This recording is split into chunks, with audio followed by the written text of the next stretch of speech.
அதான் சொல்றேனே, ஒரு பொண்ணு 10 நிமிஷத்துக்கு மேல பார்த்தாலே தப்புன்னு சொல்றது அது எப்படி ஹராஸ்மெண்ட்ல வராது? தண்டனை கடுமையாக இருந்ததா குற்றங்கள் குறையும்னு சொல்லுவாங்களா? அந்த மாதிரி வந்து இந்த மாதிரி பண்றவங்கள தூக்கு தண்டனை கொடுத்தா மட்டும்தான் இதெல்லாம் ரேபிஸ்ட் வரும். உங்க வீட்டு கேர்ள்ஸா இருந்தா இப்படி பண்ண அலோவ் பண்ணுவாங்களா? பாதுகாப்பா இருக்கிறதுக்கு இதெல்லாம் பண்ணுங்கன்னு பொண்ணுங்களை சொல்றதை விட வீட்டுல இருக்க பசங்களை கரெக்டா வளர்க்கணும். மேபி அவர் பொண்ணை தொடும் போது ஆனால் அந்த தீர்ப்பு கரெக்டாக இல்லையான்னு அவங்களுக்கு தெரியும்னு நான் நினைக்கிறேன். ஜெம் டிவி நேயர்களுக்கு வணக்கம். நான் உங்கள் விஜய் ஸ்ரீஜா. இன்னைக்கு நம்ம என்ன கேட்க வந்திருக்கோம் பொதுமக்கள் கிட்ட அப்படின்னு பார்த்தீங்கன்னா, இப்போ ரீசெண்டாக வந்துட்டு அலகாபாத் கோர்ட்ல ஒரு விஷயம் வந்து நடந்தது. இந்த 18 வயசு கீழே இருக்க சிறார்கள் எல்லாம் வந்துட்டு மார்பகத்தில் தொடுறதோ ட்ரெஸ் எல்லாம் கலைக்கிறதோ இதெல்லாம் வந்துட்டு பாலியல் வன்கொடுமைக்குள்ள வராது அப்படின்னு சொல்லிட்டு அலகாபாத் கோர்ட்ல வந்து சொல்லியிருக்காங்க. இது வந்துட்டு நிறைய பேருக்கு வந்துட்டு ஒரு மாதிரி விஷயமா இருந்தாலும் இதை பத்தி மக்கள் என்ன நினைக்கிறாங்க இந்த கருத்து குறித்து அப்படின்னு தான் வந்து கேட்க வந்திருக்கோம். வாங்க கேட்போம். இப்போ ரீசெண்டா அலகாபாத் கோர்ட்ல வந்துட்டு ஒரு ரேப் விஷயம் பத்தி ஒரு கேஸ் வந்து போயிருக்கு. அப்போ என்ன சொல்லியிருக்காங்க அப்படின்னு பாத்தீங்கன்னா, 18 வயசு கீழே இருக்க சிறார்களை வந்துட்டு மார்பகத்துல தொடுறதோ ட்ரெஸ்ஸை கலைக்கிறதோ வந்துட்டு பாலியல் வன்கொடுமைக்குள்ள வராது, ரேப் அட்டம்ப்ட்குள்ள வராது அப்படின்றத வந்து சொல்லியிருக்காங்க. இந்த விஷயத்த கேட்கும் போது உங்களுக்கு எப்படி இருக்கு? இதுக்கு உங்களோட ரொம்ப தப்பா தான் இருக்கு. இங்கே தமிழ்நாட்டில் பார்த்தீங்கன்னா 10 மினிட்ஸ்க்கு மேலே ஒரு பர்சன் ஒரு பொண்ணை பார்த்தாலே அது தப்புன்ற சட்டம் தான். அது எப்படி அங்கே தொடுறதெல்லாம் அது தப்புன்னு வராதுன்னு அது என்னால் ஏற்றுக்க முடியல.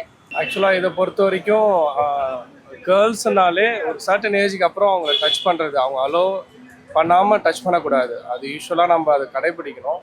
ப்ளஸ் வந்து அது வந்து கண்டிப்பாக கண்டிக்கத்தக்கது தான். ஏன்னா ஒரு கேர்ள்ஸ் வந்து அலோவ் பண்ணாமல் டச் பண்ணுறதுன்றதே அது கண்டிக்கத்தக்கதான். அது அக்செப்டட் கிடையாது. எங்கடா அந்த மாரி பண்ணிட்டு பார்த்தா அப்புறம் சட்டம் என்ன பண்ண போகுது? ஒன்றுமே பண்ண போகிறதில்ல. பிள்ளைய தொட்டுட்டு பார்த்தா அதுக்கப்புறம் சட்டம் வந்து என்ன பண்ணும்? ஒன்றுமே பண்ண மாதுமா. அவங்க ஜெயிலு போட்டாலும் மறுபடியும் வந்துடுறாங்க. திருப்பி திருப்பி தான் அதே தப்பு செய்கிறாங்க. நிறைய கொடுமை பண்ணுறாங்க. குழந்தைங்களை எடுத்துன்னு போய் என்னமா பண்ணுறாங்க. எனக்கு தெரிஞ்சது ஒரு இடம் தூக்கில் போடணும். அவங்கள யார் எது பண்ணாலும் போல்டாக வெளியே சொல்லணும். சொன்னால் பயந்துருவோம். அம்மாவுக்கு தப்பாயிடும், நம்ம மரியாதை கெட்டு போயிடும். அதெல்லாம் பார்க்கக்கூடாது. நம்ம என்ன சொன்னாங்கன்னா டக்குன்னு போய் சொல்லணும். அம்மாயிட்டையோ இல்லை போலீஸ் ஸ்டேஷன்லேயோ போய் சொல்லணும். மரியாதை கெட்டு போயிடும் அப்படின்லாம் நினைக்கக்கூடாது. சட்டத்தெல்லாம் எதிர்பார்த்துட்டு இருக்க முடியாது. பொதுமக்களே அதுக்கு எல்லாம் அவங்க பனிஷ்மெண்ட் கொடுக்கணும். இது என்னால் அக்செப்டே பண்ணிக்க முடியல. எப்படி சொல்றது? ஒரு சின்ன பசங்களை வந்து இப்படி எல்லாம் பண்ணா அவங்களுக்கு எதுவுமே தெரியாது. ட்ரெஸ்ஸுக்கு ஷாப்பிங்ஸுக்கு இது வந்து வன்மையாக கண்டிக்கணும். இந்த ஜட்ஜ்மெண்ட்டே கொஞ்சம் நாட் அக்செப்ட் டு சொசைட்டி மாதிரி. பாசிட்டிவாக எதுவும் சொல்லாமல் லைக் எவ்வளோ நெகட்டிவாக சொல்லியிருக்காங்க. லைக் இது காமனாக யாருக்கு தூரத்துலேருந்து பார்த்தாலும் இது தப்புன்னு தெரியும். லைக் இப்போ ஒரு 5 வயசு குழந்தைகிட்ட கேட்டாலுமே தெரியும் இங்கே தொட்டா அது பேட் டச்சுன்னு. அது அவருக்கு எப்படி தெரில. மேபி அவர் பொண்ணை தொடும் போது ஆனால் அந்த தீர்ப்பு கரெக்டாக இல்லையான்னு அவங்களுக்கு தெரியும்னு நான் நினைக்கிறேன். ஜட்ஜு வந்து இப்போ நிறைய கரப்ஷன் நடக்கிறதுனால மேபி அந்த ஆப்போசிட் பர்சனுக்கு ஹெல்ப் பண்ணுற மாதிரியும் இருக்குது. ஸோ கண்டிப்பாக வந்து பீப்புள் இதை வந்து தட்டி கேட்டால் தான் இது எல்லாமே மாறும்.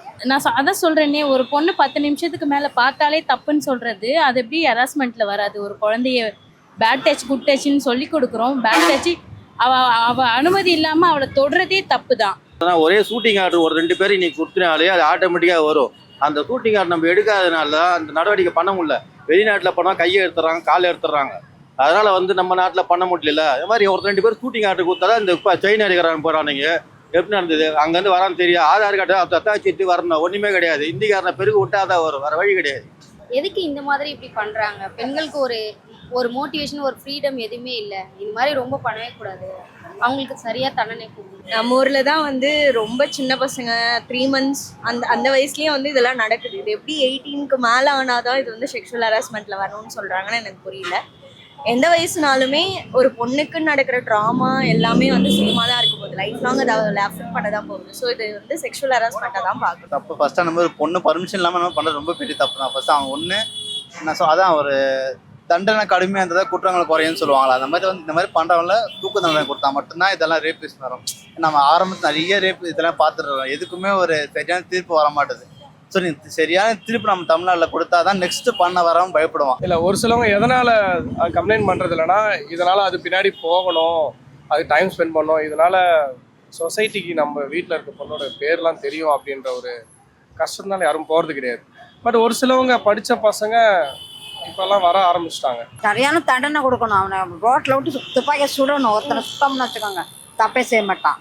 அதுக்கு பனிஷ்மெண்ட்டுங்கிறத விட ஃபஸ்ட்டு அவேர்னஸ் இருந்தால் போதும் தான் நினைக்கிறேன்.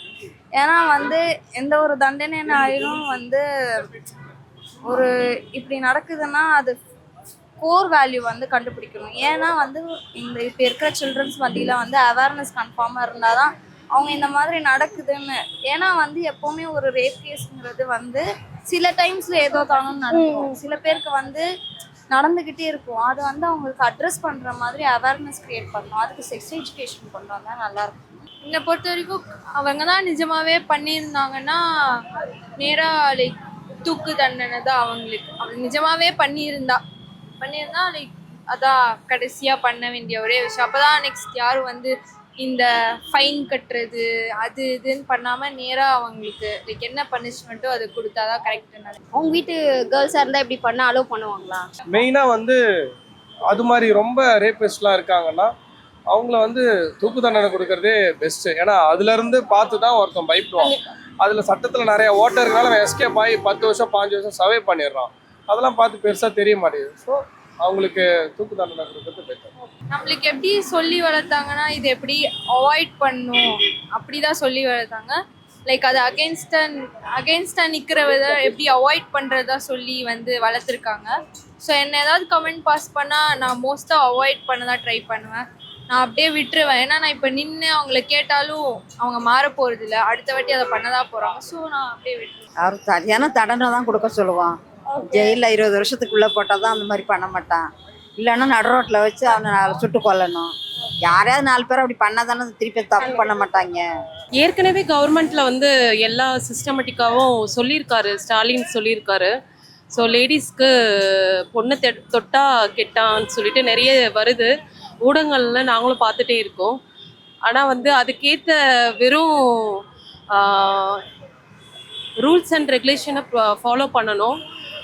அந்த ஆக்ஷனை வந்து இமிடியேட்டாக எடுக்கணும். ஒரு அந்த கேஸ் வருதுன்னா அந்த கேஸை வந்து ரொம்ப நாள் கடத்திட்டு ரொம்ப வருஷம் கொண்டு போகாமல் அதோட சொல்யூஷனை உடனே எடுத்தாங்கன்னா பீப்புளுக்கு வந்து சீக்கிரமாக ஒரு தீர்வு கிடைக்கும். பாதுகாப்பாக இருக்கிறதுக்கு இதெல்லாம் பண்ணுங்கன்னு பொண்ணுங்களை சொல்கிறத விட வீட்டில் இருக்க பசங்களை கரெக்டாக வளர்க்கணும். அதுதான் important. Education is important for both the sexes. எல்லாருமே நல்லா படித்து ஒரு நல்ல படித்த மேம்பட்ட சமூகமாக இருந்தாலே இந்த இஷ்யூஸ்லாம் வந்து கம்மியாயிடும். தூக்கு தண்டனை கொடுத்தா நல்லா இருக்கும். தூக்கு தண்டனை எடுத்தோடனே தூக்கு தண்டனை வேற வேற எதுவும் அதான் பண்ணோம். அதான் பண்ண அப்புறம் அவங்களுக்கு நெல்